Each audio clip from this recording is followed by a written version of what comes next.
Assalamualaikum warahmatullahi wabarakatuh. Apa kabar sahabat Al-Raya Channel yang beriman? Mudah-mudahan sahabat selalu diberikan kesehatan dan masih selalu setia bersama kami di channel yang selalu menghadirkan kisah-kisah inspiratif. Pada kesempatan kali ini, kami sudah menyiapkan satu kisah berhikmah untuk menambah iman kita, yaitu kisah Abu Nawas yang melegenda. Sebelum itu, mari kita support channel ini dengan cara like dan subscribe, klik tombol lonceng biar sahabat nanti dapat konten bermanfaat lainnya. Selamat menikmati. Dikisahkan, Abu Jahil yang terkenal pelit bertamu ke rumah Abu Nawas. Ia lalu mengungkapkan maksud kedatangannya. Ia ingin meminjam uang sebesar 100 dinar. Tentu saja Abu Nawas kaget mendengarnya. "Dari mana aku punya uang sebanyak itu?" ucap Abu Nawas. "Ayolah, aku yakin kamu pasti ada. Pinjamilah barang sebulan," pinta Abu Jahil merengek. Awalnya, Abu Nawas enggan mengabulkan permintaan Abu Jahil. Tapi karena didesak terus-menerus, Abu Nawas tak kuasa menolak. "Tapi janji ya, hanya sebulan," kata Abu Nawas mewanti-wanti. "Iya, saya janji Abu Nawas, bulan depan kebun saya panen, pasti akan saya kembalikan," balas Abu Jahil. Singkat cerita, setelah sebulan lamanya, Abu Jahil tak kunjung mengembalikan uang. Padahal saat itu, kebun milik Abu Jahil hasil panennya banyak dan melimpah. Payah Abu Jahil, dia tidak menepati janjinya, batin Abu Nawas. Karena sedang sangat membutuhkan uang, Abu Nawas terpaksa mendatangi rumah Abu Jahil untuk menagih hutangnya. "Mana janjimu Abu Jahil? Katanya dalam sebulan kamu akan mengembalikan uangnya," ucap Abu Nawas. Abu Jahil pun menjawab bahwa dirinya belum bisa membayar hutang. Dia beralasan uang hasil panen kebunnya sudah habis untuk mengobati saudaranya yang sedang sakit. "Jangan khawatir Abu Nawas, bulan depan pasti akan saya bayar," ujar Abu Jahil.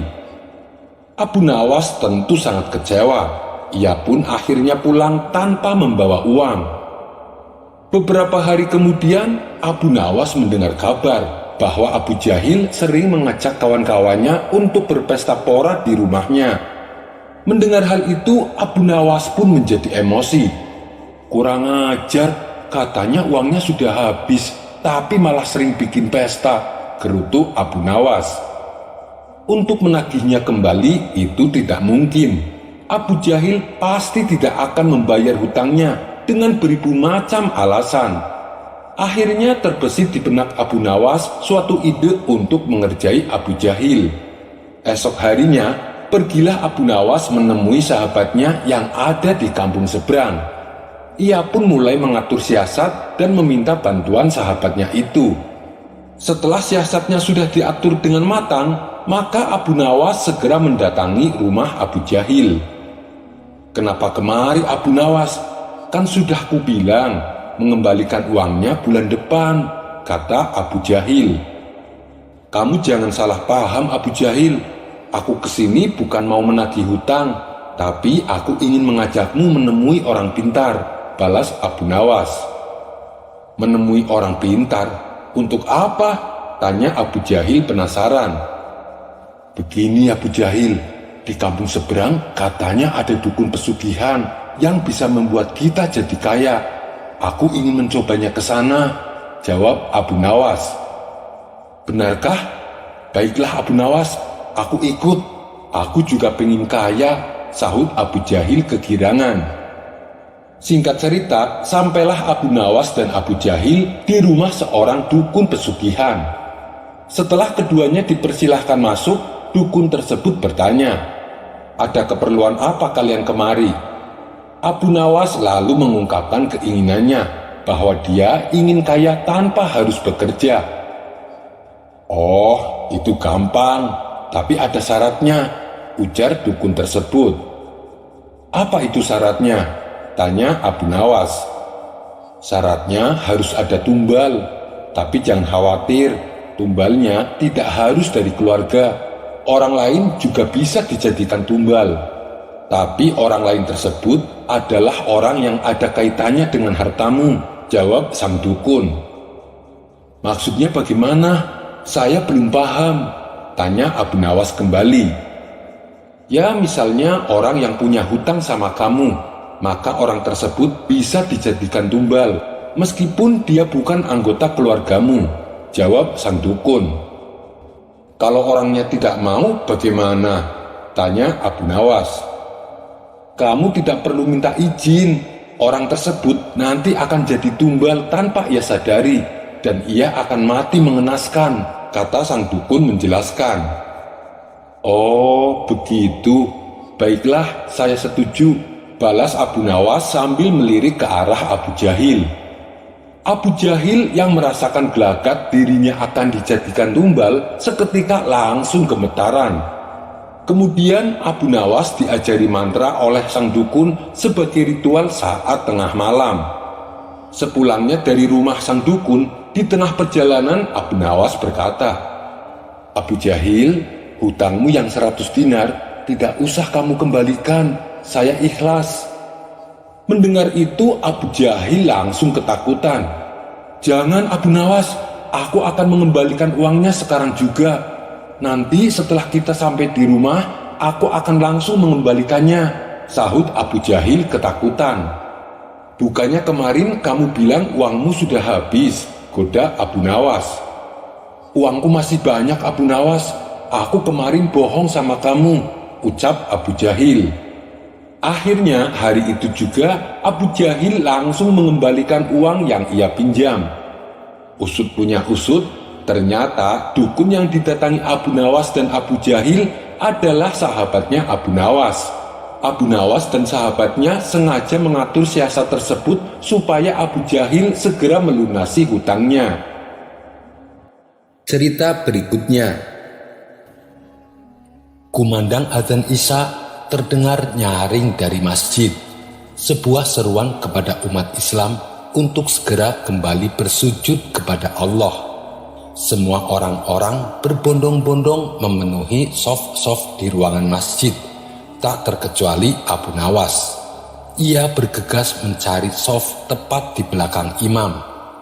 Usai menunaikan sholat Isya, Abu Nawas tak langsung pulang. Ia menyempatkan diri untuk berzikir. Setelah selesai berzikir, waktu pun sudah menunjukkan malam.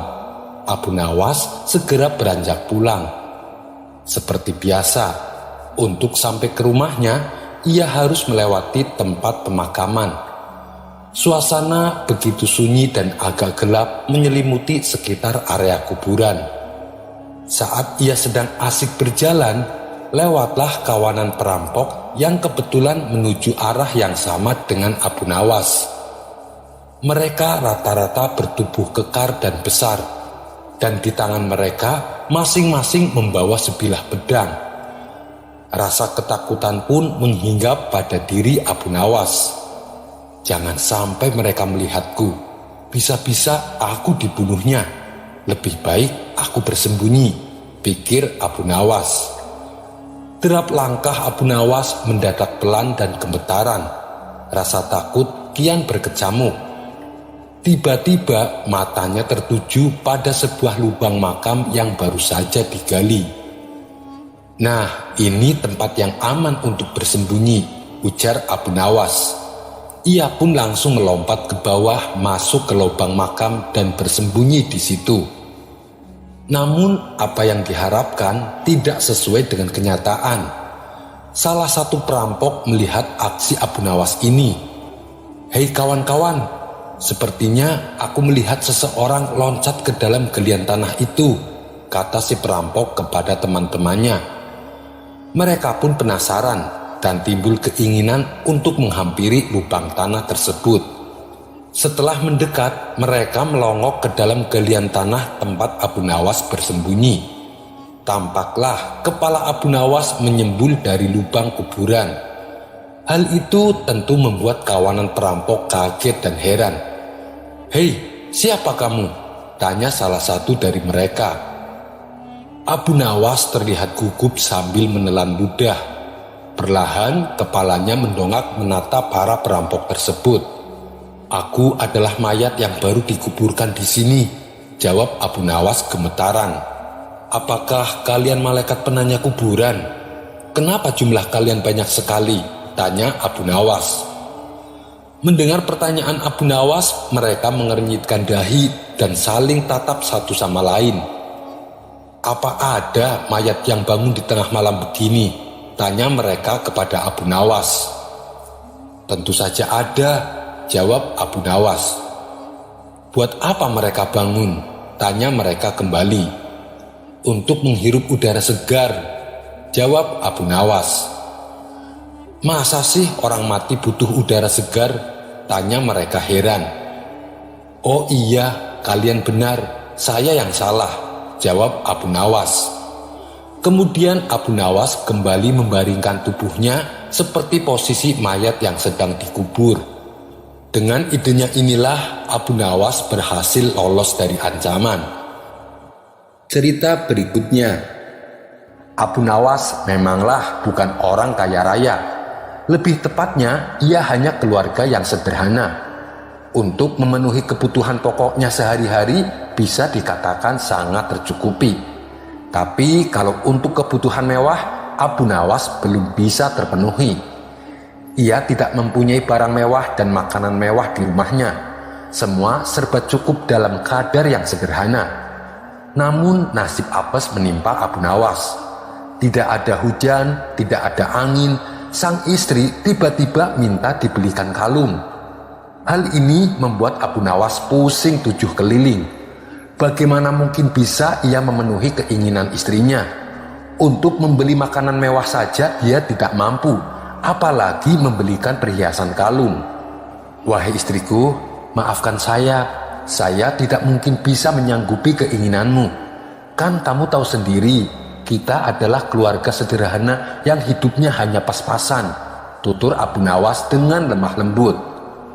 Namun keputusan Abu Nawas ini ternyata membuat istrinya tidak terima, karena ia sangat menginginkan perhiasan kalung. Dan selama ini ia merasa tidak pernah menuntut apapun, tidak pernah meminta yang macam-macam. Ia ingin satu kali ini saja permintaannya dituruti. Entah bagaimana caranya, pokoknya ia ingin dibelikan kalung. Tapi lagi-lagi Abu Nawas tidak berani mengiyakan. Ia hanya meminta istrinya supaya selalu bersyukur dengan apa yang ada. Marahlah istri Abu Nawas. Ia terus mengomel dan memarahi suaminya. Tak tahan dengan omelan sang istri, Abu Nawas lalu pergi meninggalkan rumah. Istrinya yang masih marah kepada Abu Nawas berniat membalas dengan memasak sop yang sangat pedas. Saat malam tiba, Abu Nawas pun pulang. Sang istri berpura-pura tersenyum hangat menyambut kedatangannya. Abu Nawas lalu diajaknya duduk di meja makan. Kemudian sang istri menghidangkan sop yang pedas tersebut. Melihat sikap istrinya yang sudah tidak marah lagi, Abu Nawas tersenyum ceria. "Kamu memang istriku yang sangat solehah," puji Abu Nawas. Tapi sungguh malang, sang istri lupa dengan jebakannya sendiri. Ia menyendok sop pedas itu ke dalam piringnya dan memakannya. Air mata pun meleleh di kedua pipinya karena rasa pedas yang luar biasa. Abu Nawas seketika itu kaget dan heran melihat istrinya tiba-tiba menangis sesenggukan. "Kenapa kamu menangis, wahai istriku?" tanya Abu Nawas khawatir. Dengan mengusap air matanya yang menetes di pipi, sang istri menjawab, "Dulu almarhum ibu sangat menyukai masakan sop ini. Setiap kali aku makan sop seperti ini, aku jadi teringat almarhum ibu. Itulah yang membuat aku menangis," ujar sang istri berpura-pura. "Sudahlah wahai istriku, ibumu itu orang baik. Insya Allah dia meninggal dalam keadaan husnul khotimah," balas Abu Nawas menenangkan istrinya. Kini giliran Abu Nawas yang memakan sop pedas itu. Betapa terkejutnya ia, ternyata sop yang ia makan pedasnya bukan main. Kedua mata Abu Nawas langsung meneteskan air mata tanpa henti. Bahkan air matanya lebih banyak dari sang istri. Tak mau kalah dengan sandiwara istrinya, Abu Nawas meluapkan rasa pedasnya dengan menangis terisak-isak. "Kenapa kamu menangis, wahai suamiku?" tanya sang istri heran. "Aku juga teringat almarhum ibu kamu. Kenapa dia mati meninggalkanmu tanpa mengajak dirimu?" jawab Abu Nawas.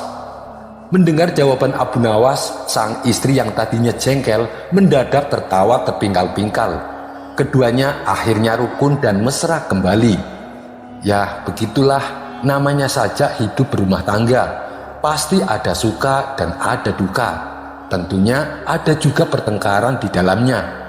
Tapi jangan jadikan pertengkaran menjadi perpecahan, apalagi sampai terjadi perceraian. Pertengkaran hanyalah bumbu dalam berumah tangga. Karena dengan adanya pertengkaran, kita bisa merasakan betapa nikmatnya kemesraan. Sampai di sini dulu perjumpaan kita. Semoga Anda terhibur. Wassalamualaikum warahmatullahi wabarakatuh.